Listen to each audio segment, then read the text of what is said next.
요즘 텔레비전을 보면요, 멘탈 풍요라는 말을 많이 쓰더라고요. 여러분 들어보셨죠? 혹시 무슨 뜻인지 아시나요? 멘탈 붕괴란 말은 은어예요. 은어인데 영어와 한글이 합쳐진 신종 언어입니다.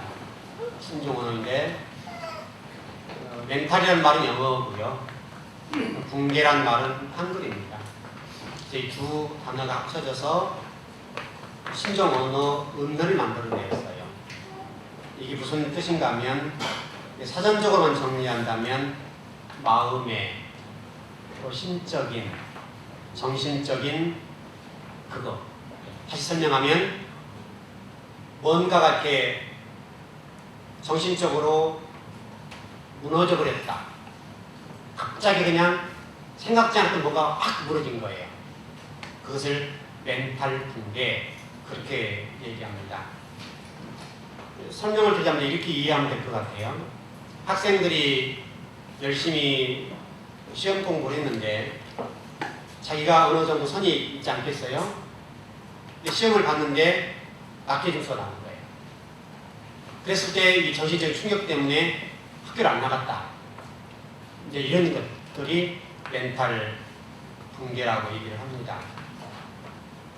혹시 여러분 신앙생활 하면서 그런 상태에 있는 건 아닐까요? 다시 설명하면 나는 나 나름대로 신앙생활을 열심히 한다고 생각하고 있고, 나는 나 나름대로 예배를 열심히 드린다고 생각하고 있고, 나는 나 나름대로 기도하고 있고, 나는 나 나름대로 충성 공사 헌신하고 있다고 생각했는데 하나님이 나의 기대치와 어떤 뭡니까? 기대치 맞지 않게 응답하지 않으셨을 때 갑자기 뭔가 좀 하나님이 도와주지 않는 그런 느낌을 느낄 때 인내의 한계를 느껴서 상당히 영적으로 갑자기 무너지는 그 상태, 그런 것들이 우리 영적으로 본다면 멘탈 붕괴가 아니겠나 싶습니다. 여러분 그런 부분이 혹시라도 있는 성도가 있다면 거기에서 정지하지 않기 바랍니다. 정지하면 정지하면 손해고 거기를 뛰어넘으셔야 됩니다. 왜냐하면 하나님이 우리에게 복을 주신 은혜를 주실 때나 또 우리 지금 형통의 문제를 다루고 있지만 형통의 문제라고 하는 것은 그 이상의 것입니다. 오늘 본문에 히스기야에 관해서 하나님 말씀하신 내용을 보면 쉽게 설명하자면 엄청나게 복을 받았더라, 그런 내용이잖아요. 나라를 다스리는 왕이었으니까 나라를 다스리고도 남아서 창고에다가 온갖 것들을 놔두고서 남을 수 있는 그 정도의 재산을 가지고 있었다. 굉장히 중요한 것이죠. 적어도 성도들이 복을 받으려고 한다면 이 정도는 받아야 되지 않을까, 이 정도는 받아야 하나님이 복을 주셨다라고 얘기하지 않을까 싶습니다. 사람으로부터 온 복과 하늘에서 오는 복의 차원이 이런 것이라고 볼 수 있습니다. 그렇다고 한다면 오늘은 집중적으로 어떤 공부를 해보고 싶은가 하면 누가 형통할 수 있나? 누가 형통할 수 있나? 여러분 오늘 설교를 들으시면서 그 누가 내가 되어야 됩니다. 아셨죠? 누가 형통할 수 있을까라고 성경에 기록되어 있어요. 우리 예레미야 22장 15절 말씀을 보십시오. 한번 찾아보십시오. 또 눈으로 한번 보는 게 낫죠. 예레미야 22장 15절입니다.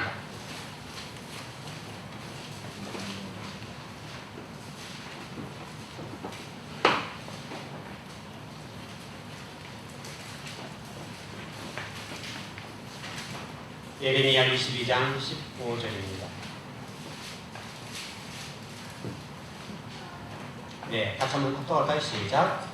내가 백양목을 많이 사용하여 왕이 될 수 있겠느냐?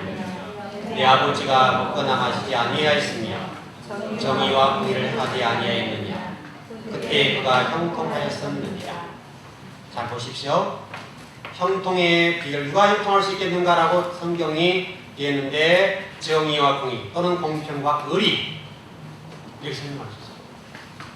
공평과 의리, 이걸 행하는 사람이 형통하다. 여러분 이 주인공이 되셔야 됩니다. 설명을 드려야 될 것 같습니다. 그리고 사람과 사람 관계 속에서, 인간관계 문제 속에서도 의리가 필요한가요? 안 필요한가요? 필요합니다. 하나님과 사람 사이도 동일합니다. 하나님과 사람 사이도, 사람과 사람 사이도 의리와 공평은 대단히 중요한 문제입니다. 요즘 사람들이 의리를 지키고 있습니까? 여러분 생각 어떻습니까? 여러분 입장, 여러분 자신을 들여다본다면 나는 좀 의리로운 사람이니까 의리를 지키는 사람이다. 보자는 거예요. 요즘 제가 제 잣대로 세상을 보는 관점인데요.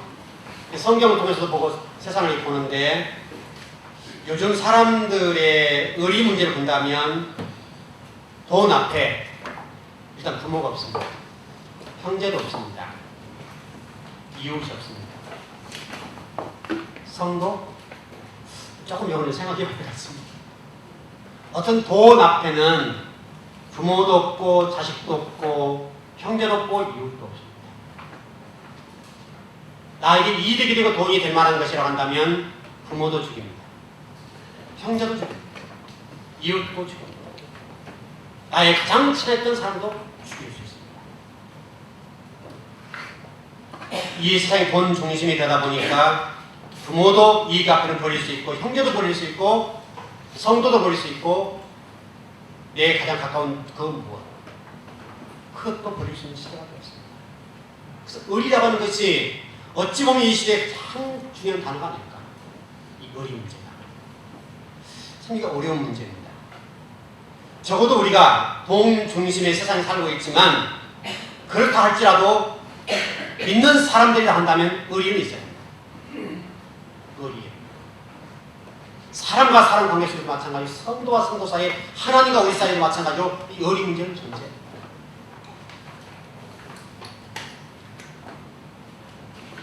우리가 적어도 이렇게 했으면 좋겠습니다. 진리를 듣지 못해서 가슴을 치고 내가 말씀대로 살지 못하는 것 때문에 가슴을 치고 하나님의 나라를 세우지 못한 것 때문에 가슴을 치면서 사는 것은 아름다운 것이다. 돈 때문에 의리를 버리고 부모도 버리고 형제 자식들 또는 이웃들 내 가장 가까운 그 무엇도 다 버릴 수 있는 시대로 한다면 그것은 아닌 것 같아요. 적어도 아무리 일상이 돈 중심이고 돈이 하나님 되었지만 그러나 그 돈이라고 하는 것 때문에 내 부모와 내 형제와 자식과 더 나아가서 내 가장 가까운 그 무엇들을 버릴 수 있다고 한다면 그것은 인간 사이가 아닙니다. 우리가 살만한 세상은 별거 아닌 것 같아요. 여러분 한 치 앞을 내다볼 수 있나요? 내 인생의 한 치 앞을 내다보는 것 같아요. 내 인생의 한 치 앞을 내다보지 못하는 모든 사람들은 그 한 치 앞을 내다보지 못하면서 돈 앞에는 의리가 없습니다. 안타까워. 돈이면 모든 것들을 다 할 수 있으니까요. 여러분과 밤에 그 뒷골목 그 어깨 형님들 있죠? 이 사람들도 의리를 지킵니다. 이 사람들은요, 그 서열이 있지 않아요? 그 서열 앞에 명확합니다. 의리가 대단합니다. 적어도 우리 하나님 믿는 사람들이라고 한다면 하나님 믿는 사람들 입장에 봤을 때의 이 의리 문제가 적어도 하나님을 놔두고 일단 부모와 자식과 이웃과 성도 상호 간에 의리 문제가 있는가? 또 하나님과 관계 속에서 우리가 과연 이 의리 문제가 있는가? 근데 오늘 누가 형통할 수 있겠느냐고 말씀했을 때 공평과 의리로운 사람이 형통한다고 예레미야 22장에서는 우리에게 말씀하고 있습니다.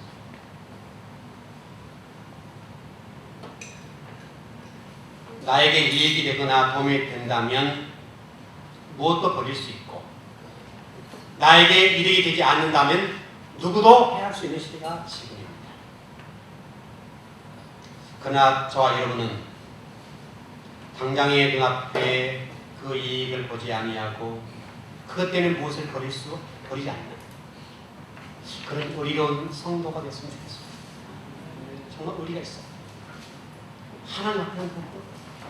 하나님 앞에 정말 조금 더디게 뭔가 된다 할지라도 하나님께 이 의리를 지키고 정말 일사하고 주만 바라보고 나갈 수 있다면 얼마나 아름다울까. 우리 요즘 하나님과 우리 사이도 이 어림이 좀 많이 깨진 것 같아요. 하나님 굉장히 우리에게 좀 맞춰주셔야 되는데 우리 안 할 때 너무나 우리가 인간 대하듯 하나님을 대하고 있어요. 사람 하나 대하듯 하나님을 대하고 있어요. 너무나 안타까운 시대 같아요. 우리가 복을 달라고 은혜를 달라고 구하지만은 그 은혜의 대상이고 기도의 대상인 그 하나님이 우리의 요구대로 들어주지 아니하실 때, 내가 원하는 시간대에 하나님 뭔가를 주지 아니하실 때는 우리는 가차없이 하나님을 버릴 수 있어요. 지금 시대죠. 언제 어느 순간이든지 우리 하나님을 버릴 수 있는 것이 우리예요. 저도 우리 즐거운 교회에서 말씀으로 공부하는 여러분들은 어떤 환경 속에 어떤 상황 속에서도 그 하나님과 여러분 사이 우리를 지키기 바랍니다. 이거요. 죽는다 하더라도, 내가 십자가를 지고 불 속에 뛰어든다 하더라도, 십자가를 지고 사자굴 속에 들어간다 하더라도, 물속에 뛰어든다 할지라도, 내가 죽으면 죽었지 그 주님 앞에 내 의리를 버리시면 안 됩니다. 진리를 훼손했다는 겁니다.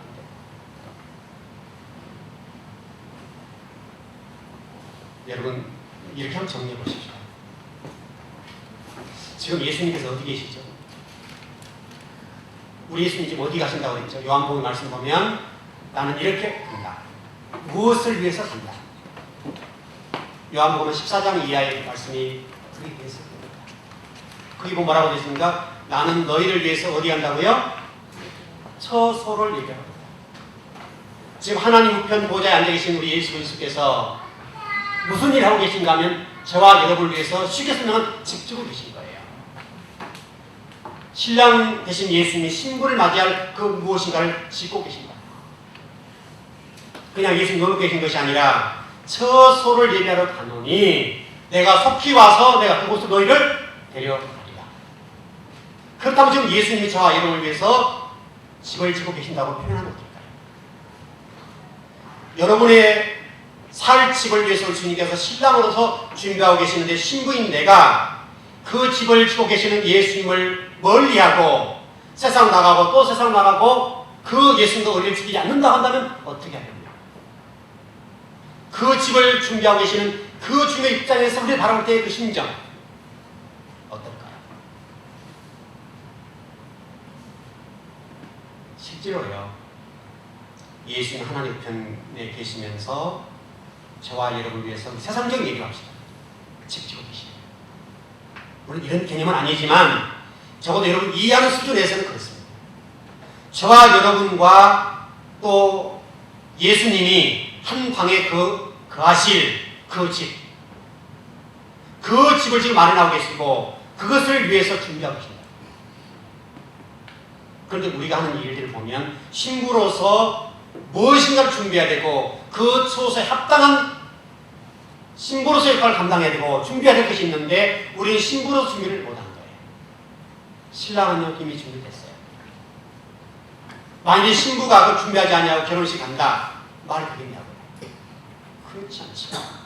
분명한 사실은 지금 하늘나라에 우리 주님께서는 저와 여러분을 위해서 집을 짓고 계시다고 본다면 신랑으로서 여러분을 맞이하기 위해서, 그렇다면 우리가 그 신랑의 조건을 맞도록 신부로서 역할을 또 준비, 입을 해야 되지 않겠냐.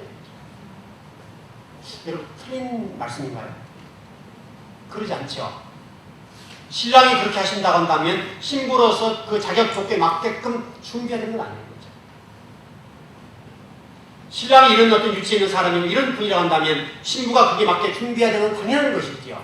그런데 이 부분을 준비하지 않냐고 내가 무엇인가를 더 얻고 싶어하는 땅에서 여기만 우리가 매달린다고 한다면 그 집을 준비하시고 예비하시는 그 신랑 되신 주님의 입장에서 얼마나 고통스럽고 서글프고 괴롭게 됩니다.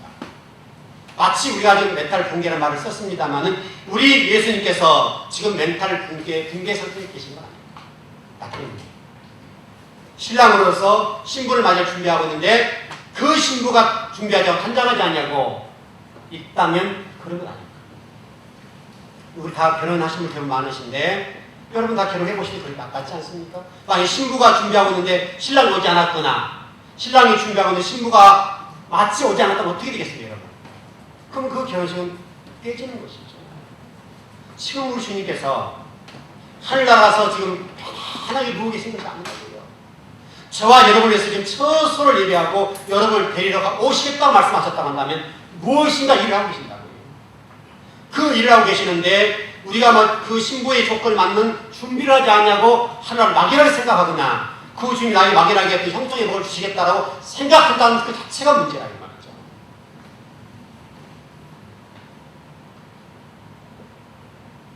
여러분 남녀에게도 마찬가지 아닙니까?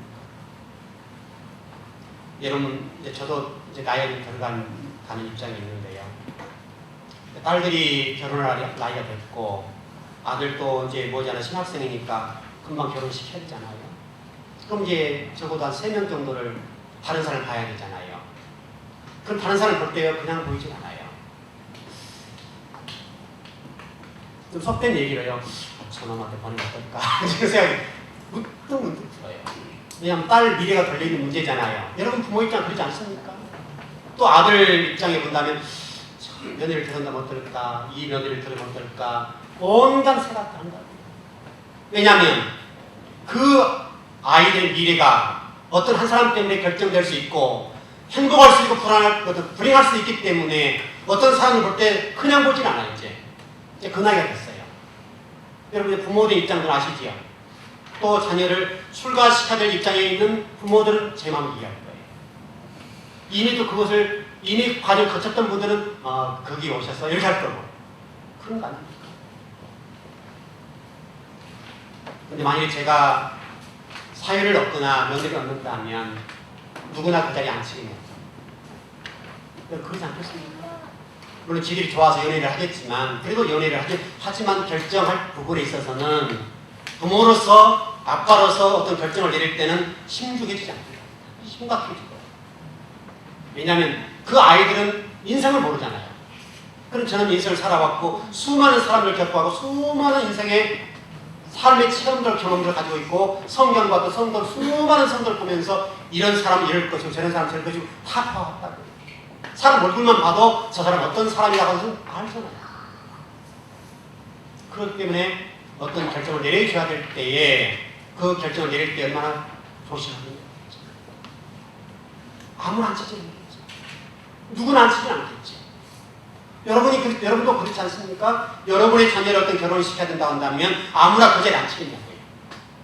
그러진 않을 겁니다. 믿을 수 없는 사람과 평생을 반려자로 살자는 데 하자가 있는 사람에 관해서는 심사숙고하게 될 거란 말이죠. 그게 분명합니다. 우리 주님도 신부로서 여러분들을 맞이한다고 한다면 그 신부를 아무나 그 자리에 앉히겠냐. 우리 인간적으로 얘기합니다. 누구나 그 자리에 앉히지 않을 거예요. 적어도 우리 주님이 신랑으로서 이 땅에 오신 것을 여러분 믿는다면 초림하신 예수 그리스도가 다시 재림하실 그분을 믿는다고 한다면 그분이 오신다고 말씀하셨으니까 말씀대로 분명히 될 거예요. 될 텐데 그 주님 오실 때 누구나 그 신부로서 맞이할 수 있겠냐? 그러진 않을 겁니다.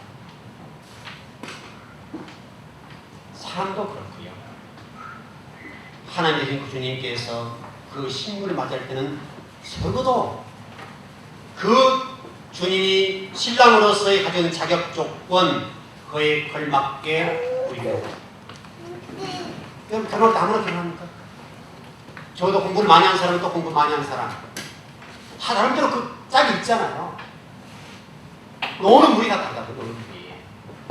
노는 물이 다른데 아무에게나 그렇게 합니다. 여러분 공부를 아무것도 안 한 사람이 그냥 아주 굉장히 지위가 높거나 공부를 많이 한 사람을 신랑으로 신부 맞이할 수 있냐고요. 극히 예외적이죠. 그런 사람 10,000명이 한 명이 나올까 말까 하지 적어도 어떤 그런 수준이 레벨이 비슷한 사람들끼리 결혼하게 되는 거예요. 왜냐하면 지금 굉장히 예민하잖아요. 그런 문제에. 누구나 아무나 결혼하지 않습니다. 주님께서도 아무나 누구에게나 그런 신부의 자격을 주겠냐. 그러지 않죠.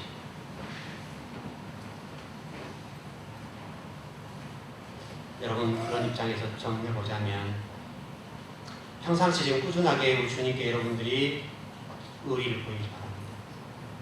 신부된 의리. 그 신부된 의리를 지금 주님께 저와 여러분들 모든 일거수일투족을 다 보고 계시잖아요. 다 보고 계시는데 그 보고 계신 주님 앞에 그 의리를 지키지 않거나 진리를 행하지 않았거나 주님을 아프게 했거나 신부로서의 자격조건을 갖지 못한 사람에 관해서 우리 주님께서 신랑 되신 그분께서 우리를 맞아줄 수 있습니까?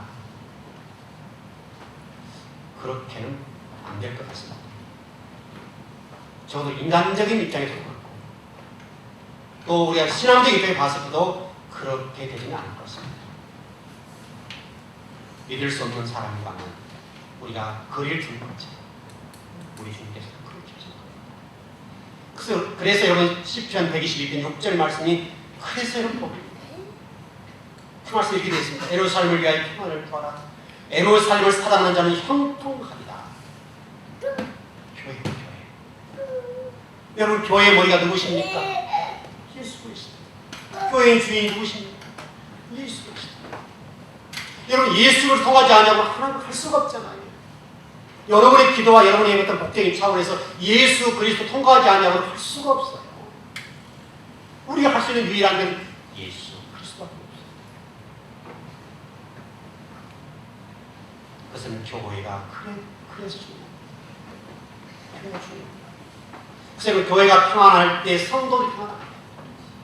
여러분 교회가 평안하지 않으면 성도의 가정들이 평안하지 않습니다.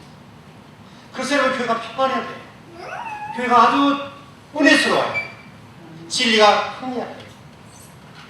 여러분 이스라엘 생명의 역사를 보시면 그것은 너무너무 잘 이스라엘 백성들이 성경을 사랑하지 아니하고 진리를 사랑하지 아니하더라 우상을 숭배하고 하나님 멀리했을 때 그들이 어땠습니까?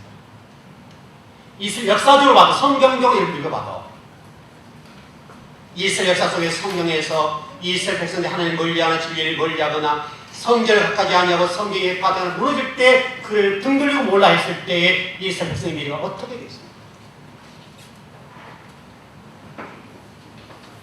성경은 그런 부분에 이렇게 설명합니다. 메뚜기나 늑대를 또는 각종 병충해를 온갖 이방인들을 들어서 이스라엘 백성들을 뽑았다. 그 성경적이죠. 자식이 잘못 나가는 부모가 그 자식을 야단치지 않는 것은 부모가 아니죠. 그렇지 않습니까? 하나님 우리 부모의 입장에 본다면 여러분 이스라엘이 예루살렘 성전을 무너지도록 내버려둬서 방치했을 때 그들의 인생의 미래가 어떻게 되죠? 하나님께서 이스라엘 민족이 성전을 멀리하고 예루살렘 성전이 무너지고 해파될 때 그것을 모른 척하고 등 돌리고 있었을 때 하나님께서 어떻게 역사하셨습니까? 본인들은 열심히 살고 이렇게 되면 될 것이라고 생각했지만 하나님이 한디와 풍계를 메뚜기와 늑을 통해서 온갖 병중한 이방인들을 들어서 이스라엘 백성들을 그냥 쉽게 좀 거칠게 표현하자면 박살내셨습니다. 심판하셨습니다.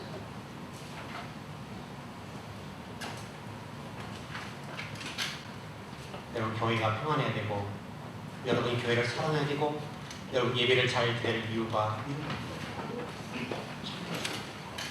여러분 구원의 문제는 예수 그리스도를 통해서 되어지지만 교회는 적어도 교회 신학적인 교회론을 보면 자 이제 여러분 설명했을 겁니다. 교회 신학에서 교회론을 보게 되면 교회는 왜 다니냐? 법밖에 없습니다. 교회 신학의 교회론의 성도가 왜 교회를 다닐까? 구원받기 위해 되지 않습니다. 법밖에 없습니다. 여러분 입장에서 그런 얘기하면 영적인 얘기 아니다 싶을지 모르지만 그렇지 않습니다. 정말 성도입니다. 여러분 에베소서 1장 20절에서 22절 말씀 보게 되면 이렇게 되어 있습니다. 예수님은 만물의 주인이시고 예수님은 교회의 머리시고 그 만물은 교회 안에 있고 만물은 교회 안에 있다고요. 그리고 그 교회는 만물의 충만함을 가진 곳. 여러분 이해되시나요? 다시 설명하면 교회 같은 곳에는 그 충만한 그 만물이 교회 안에 끌어오십니다. 그래서 교회 안이 그렇게 복된 것이 충만합니다. 우리 주님께서 교회 안에 충만한 것들을 만물의 주인 되신 그분, 교회의 머리가 되신 그분께서 그 만물의 충만한 것들을 교회에다 갖다 놓으셨다.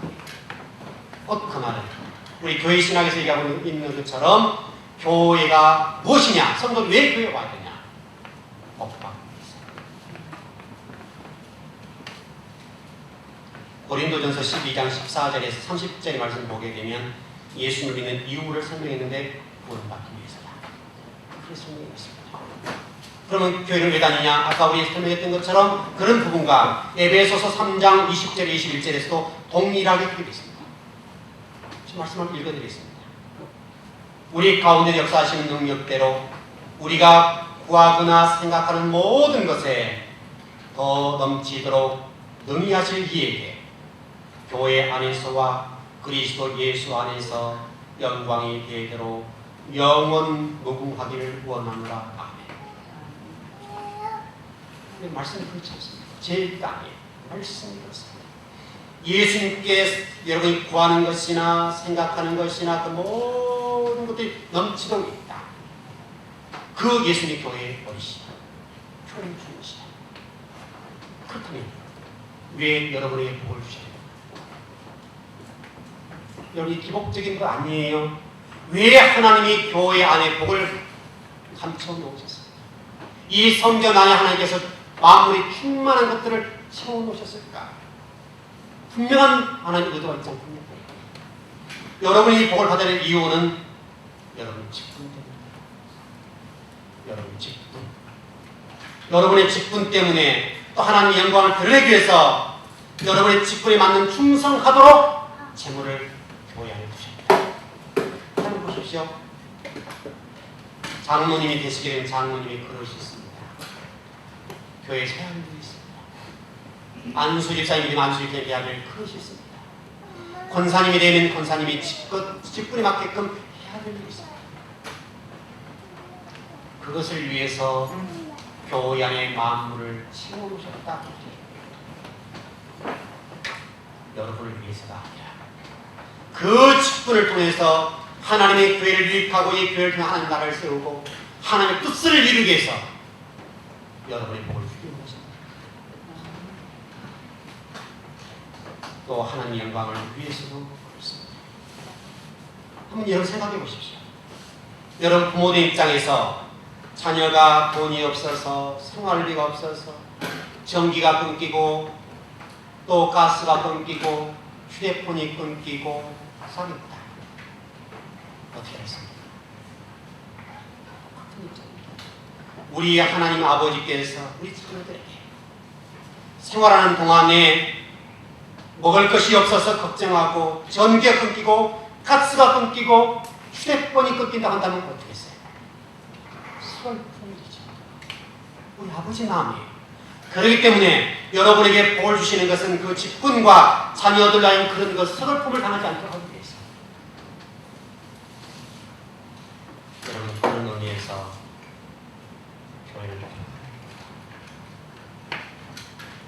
그래야 하나님으로부터 오는 온갖 복들을 성도들이 받을 수 있습니다.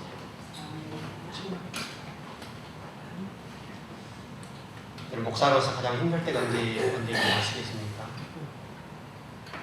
목사로서 살아가는 가장 힘들 때는요, 교회에 평안하게 죽고 싶은 심정이죠.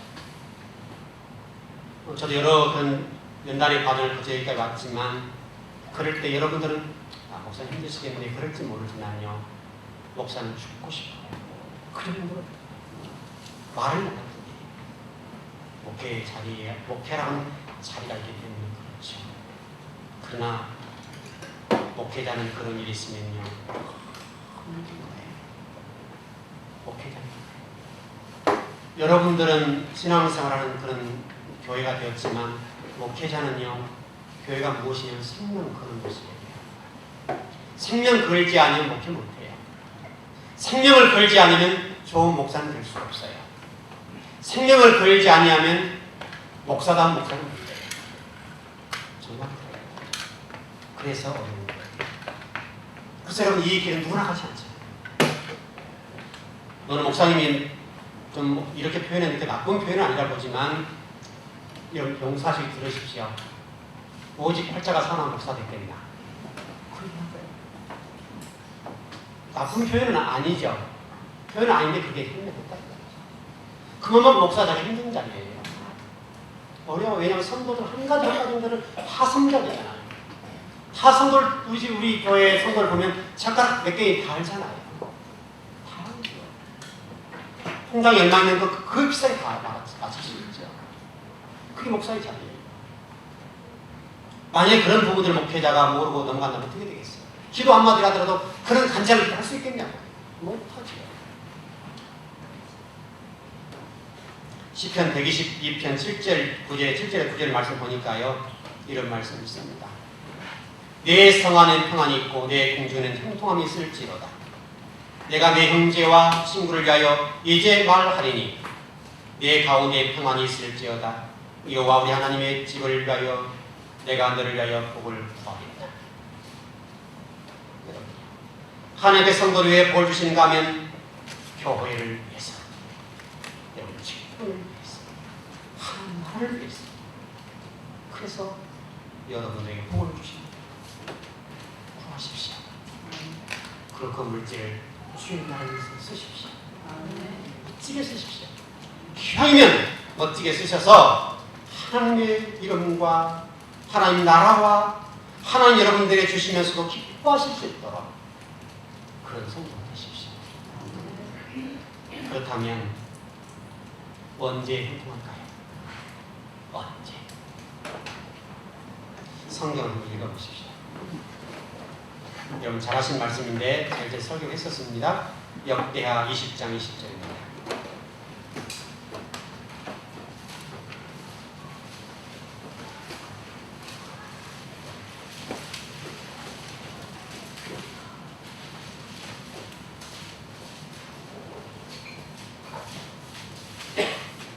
역대하 20장 20절입니다. 예, 하셨으면 같이 한번 돌아봅시다. 시작. 이에 백성들이 아침에 일찍이 일어나서 그와 둘러 나가니라. 나갈 때 여호사가 있어서 이르되 유다와 예루살렘 주민들아 내 말을 들을지어다. 너희는 너희 하나님 여호와를 신뢰하라. 그리하면 편고히 서리라. 그의 선지자들을 신뢰하라. 그리하면 형통하리라 하고. 아멘. 여러분 하나님을 신뢰하셔야 됩니다. 하나님을 신뢰하시면 여러분 형통할 수 있습니다. 언제요? 하나님을 신뢰할 때 여러분 형통합니다. 여기 외에 답은 없습니다. 하나님을 신뢰할 때, 다시 설명하면 하나님과 우리를 지킬 때, 이 서두의 말씀과 같이 하나님을 신뢰하고 하나님 여러분들을 인정할 그때, 그때가 되면 우리 주님께서 여러분들의 형통의 복을 주신답니다. 그것은 장량한 일입니다. 그러나 이 형통의 복은 일반적이지 않습니다. 하나님이 저와 여러분들 훈련하신다는 차원에서 본다면 하나님이 저와 여러분들 극한 상황을 뭐라고 합니까?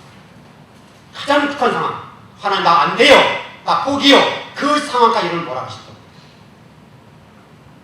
물론 그 전에 여러분들이 진리로 세탁이 됩니다. 진리가 요구하는 대로 여러분들이 세탁되었거나 진리가 요구하는 수준으로 되어 있다고 한다면 그렇게 가지는 않을 거고, 만약 진리가 요구하는 그 수준과 그 진리가 요구하는 대로 여러분이 준비가 되어 있지 않는다면 우리 하나님은 여러분을 흑한 속으로 몰아넣어서 여러분들을 세탁하실 겁니다. 생각해 보세요. 여러분 세탁기 속에서 옷이 돌아간다고 생각해 보세요. 쉽지 않습니다. 돌아가지만 그것은 깨끗해지는 거예요. 그렇게 돌릴 겁니다. 여러분 그렇게 가지 않도록 여러분이 스스로가 진리 앞에 여러분 스스로를 진리의 증거자로 삼는 겁니다. 여러분 힘내요. 여러분 고생 없이 아무 힘든 일이 없이 형통하겠다. 그것은 있을 수 없습니다. 그런 성도가 한 사람이 있습니까? 성경 인물 가운데 아무런 고생 없이 연단 없이 또 어떤 고통 없이 하나님의 형통의 복을 받은 성도가 한 사람 있는 거 보십시오. 없습니다. 인간들이기 때문에 인간 생각은 항상 악하다. 그러니까 우리가 그 극한으로 돌아가는데 저도 즐거운 교회는 그런 성도가 없었으면 좋겠습니다. 여러분 요셉을 보십시오. 다니엘을 보십시오. 한결같이 성경 속에 기록된 온갖 성도들을 보게 되면 다 극한 상황 속에서 연단받았습니다. 우리가 지금 2012년도에 우리 즐거운교회 사업장을 세 군데 열었습니다. 그 이름도 유명한 1호점 홍사랑 순두부, 그 이름도 유명한 즐거운 숲 어린이집, 세 번째 산골 추억탑. 근데 여러분 지금 내려가신 과정 속에 그냥 우연하게 되던가요? 우리 그 순두부, 홍사랑 순두부 집사님 되게 처음에 힘 안 드셨나요? 힘드셨죠? 죽을까 힘들었죠? 죽고 싶었죠? 하소연 많이 했죠. 제가 얼마나 막 속이 탈리면 가요. 이 3호점까지 가니까요. 자식이 많아지면 뭐 한다고요? 한다고 그러니까요. 이 자식이 저러면 저 자식이 어떨까 걱정하고 깜짝 못 자는 거예요. 성도 힘드니까 목회자가요. 이게 잘못이 아니야. 그 일을 시켜가지고 이 고생을 하나. 제가 고생이라니까요. 그냥 놔둘 것을. 그러니까요. 시켜가지고 내가 참 고생한다. 성도는 본인이 힘든데 성도도 제가 시키고 제가 힘든 거예요. 그게 목회자지. 그게 목회자 많아. 성도들이 안 되니까 참 힘들 거예요. 안 될 때. 여러분 그 이루는 과정이 그냥 쉽던가요? 우연하게 힘이 없어요. 힘들어요. 말 못하는 시행착오를 거치게 되고 힘들고 그냥 보기에는 그냥 저런가 보다 할지 모르겠는데 속내가 보면 문드러지고 썩어요. 그때 그 이루는 과정 속에 그 오너들 입장에서 얼마나 힘들겠어요. 또 그걸 바라보는 주의 종의 입장은 귀여운 시간이 저런가 긴 시간 내가 힘들다 놔두면 될 것을 그렇게 했잖아요. 그게 목회자의 마음이고 그 이루는 과정이 그렇죠. 또 손해보고 있으면 어떻게 했어요? 힘들죠. 그 목회자가 큰 거예요. 그 자리가 목회자의 자리예요. 여러분 성도도 마찬가지일 겁니다. 여러분 생각하기에 교회 시작했다. 그럼 그럴까요? 우연하게 되던가요? 흘릴 눈물을 흘려야 되고 또 거쳐야 과정 다 거쳐야 되고 다 거기가 과정 거쳐가더라고요. 그렇게 옆에 보고 또 봐도 그 과정을 우리 목사님 거쳐는 과정을 무심하게 꼭 따라가는 거예요. 지금 제가 보니까 똑같이 가요. 왜냐하면 그 길은 그런 길이니까요. 그러나 참으십시오. 그 과정을 통과하고 나면 다니엘이 사자굴 속에 던져지고 그 세 친구들이 풀무불 속에 나오자 어떤 삶이 되죠? 그 과정까지. 마찬가지. 여러분 저도 여기까지 오는 과정 속에 숱한 일을 거쳐왔잖아요. 그냥 서 있습니까 제가? 하나님 은혜를 갑자기 딱 들을 때 놨냐고요. 그렇지. 말해야 될 과정들, 눈물을 말해야 될 과정들, 온갖 거쳐도 거치지 않아야 될 과정들을 거쳐서 여기까지 왔잖아요. 딱 와서 얼마나 있겠어요? 그럴 일 없습니다. 왜요? 그렇지 않은 제가 목사가 될 수 없습니다. 좋은 목사가 될지는 좋은 목사인지 나쁜 목사인지 모르겠지만 어떻든 그 목사잖아요. 그 목사가 여기 되기까지는 하나님 수고 많았다니까요. 저도 수고 많았지만 하나님 더 수고 많았어요. 우리 성도들 사업장에 본인들 힘드시지만 저는 더 힘들어요. 그걸 바라보는 입장, 그걸 또 시켜서 이렇게 해보시라고 했던 저 입장 더 힘들어요. 우리 아버지가 하나님 아버지가 우리를 바라보시는데 우리는 편안할지 모르지만 우리도 힘들지 모르지만 우리 아버지는 더 힘들어요. 그걸 참으세요. 인내하세요. 극복하세요. 절망하지 마세요. 낙담하지 마세요. 주님 믿으세요. 그 아버지가 우리 좋은 것을 이루고 오셨어요. 거기까지 가셔야 돼요. 내가 할 수 있는 그 극한 상황까지 가셔야 돼요. 그걸 뛰어넘으셔야 돼요. 그러면 그게 좋은 것들이 예비되어 있어요. 마치 우리 윤집사님 얼굴 한번 보십시오.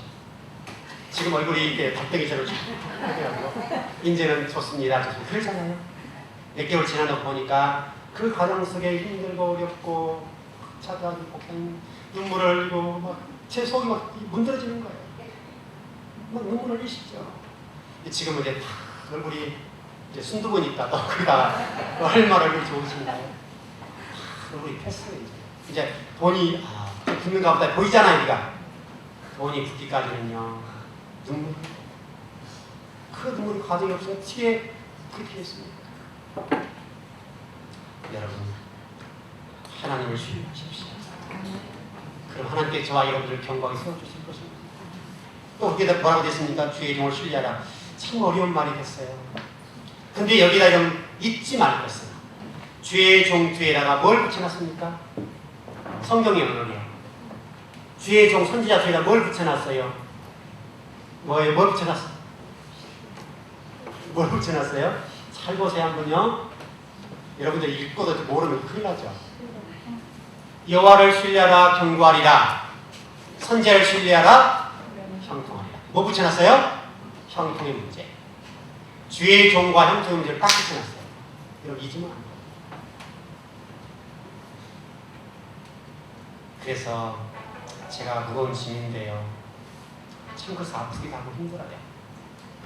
한국교를 바라보는 입장도 그렇고 칠공교를 바라보는 입장도 그렇고. 여러분 오병이의 기적이 그냥 우연하게 일어났습니까? 예수님께서 일으키셨어요. 누군가는 그 일을 해줘야 돼요. 누군가는. 민수기 6장 27절 보십시오. 그들은 이같이 내 이름으로 이스라엘 자손에게 축복할지니 내가 그들에게 복을 어떻게 한다고요? 주리라. 주의 종이 축복하니 그 축복을 받으신 하나님께서 축복을 복으로 받고 있어서 주리라. 형통이 누구에게 달렸어요? 주의 종이. 그러니 무거운 자리예요. 그래서 여러분요, 이 땅에 사시면서 주의 종들을 통해서 형통의 문제가 풀어지길 바랍니다. 정말 참 하나님 멋진 것 같아요. 저 자리를 딱 만들어 놓으셨잖아요. 이런 자리가 없으면 제가 어떻게 이 자리 쓰겠어요? 여러분들이 여기서 앉아 계시겠어요? 안 앉아 계시겠죠. 간단히 중요성의 문제인데 여러분 잊지 마십시오. 창세기 1장에 보면 하나님이 이렇게 말씀하셨습니다. 빛아 있으라. 빛 있으라 그랬죠. 그래서 우리는 이미 공부했죠. 빛 있으라 했을 때 그게 뭐가 되어 나타났더라? 물건되어 나타났더라. 빛이 나타났어요. 그러나 여러분 더 잊지 말 것은 빛이라고 한 부분에 와서 빛이 나타났다는 거예요. 하나님이 빛이라고 할 때에 사람 나타나지 않았어요. 이해되시나요?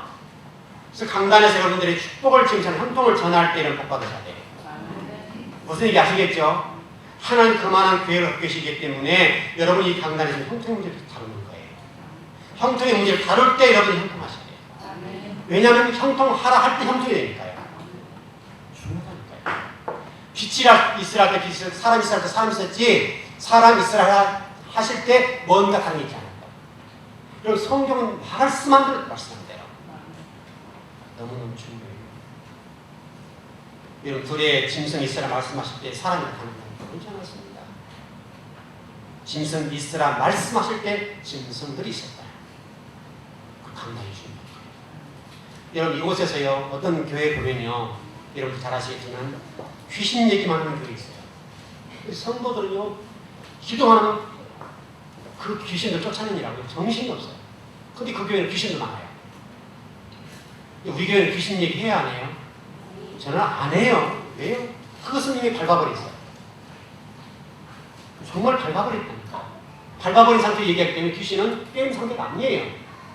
근데 귀신 얘기하는 교회는요 귀신이 득세요. 그 성도들 귀신 좀 이라고 정신없어요. 기도하더라도 뭐 나사렛 예수를 명하는 귀신이라 물러라. 근데 물러갔다 또 들어오고 물러갔다 또 계속 물러가요. 진짜 여러분 그렇습니다.